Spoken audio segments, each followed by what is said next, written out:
మహి గారు, అయితే మీరు ట్రైలర్లో ఫస్ట్ పాపతో ఒక ఎమోషనల్గా స్టార్ట్ చేశారు, ఎండ్లో కూడా ఎట్ ద సేమ్ టైం అదే ఎమోషన్ క్యారీ చేశారు. సో ఈ సీన్స్ అన్ని కూడా రియాలిటీకి దగ్గరగా ఉంటాయా లేదా స్క్రిప్ట్ పరంగా మీరు యాడ్ చేసుకున్నవా? దెర్ ఇస్ యాత్రగడు చేశాం కాబట్టి there is a thumb rule I follow. When you do stories about ఒక నిజమైన పాత్రలు కానీ నిజమైన జరిగిన ఈవెంట్స్ గురించి కథ చేయాలనుకున్నప్పుడు it should be either truth or believable truth. అంటే ఈ రెండు చాలా ఇంపార్టెంట్. అది జరగకపోయినా పర్లా, అది it should be believable the truth. I mean the reason is it should be able to capture the spirit and soul of that whole thing. ఇప్పుడు for example YSR గారు ఉన్నారండి, ఆ చిన్న పాప చేయి పట్టుకొని అది మిషన్ గురించి మాట్లాడుతున్నారు.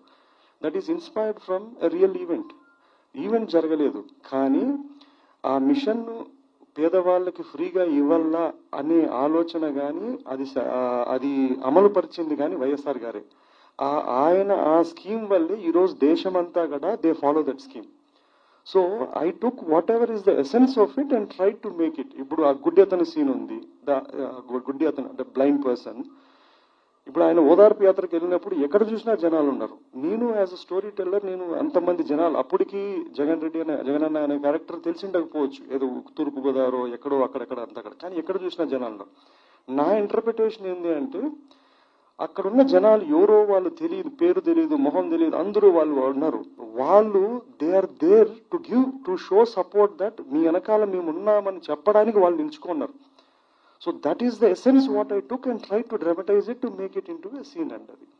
సో అయితే నట్టి కుమార్ గారు ప్రెస్ మీట్ పెట్టి కూడా యాత్ర 2 సెన్సార్ అవ్వాలి, రిలీజ్ అవ్వాలి, ఇట్లా కూడా మాట్లాడడం జరిగింది. సో దానికి సంబంధించి మీరు ఏమంటారు? మనకి ఎందుకండి, ఎవరు ప్రయత్నం వాళ్ళది,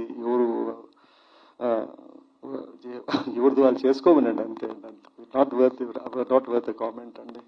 జీవ గారు.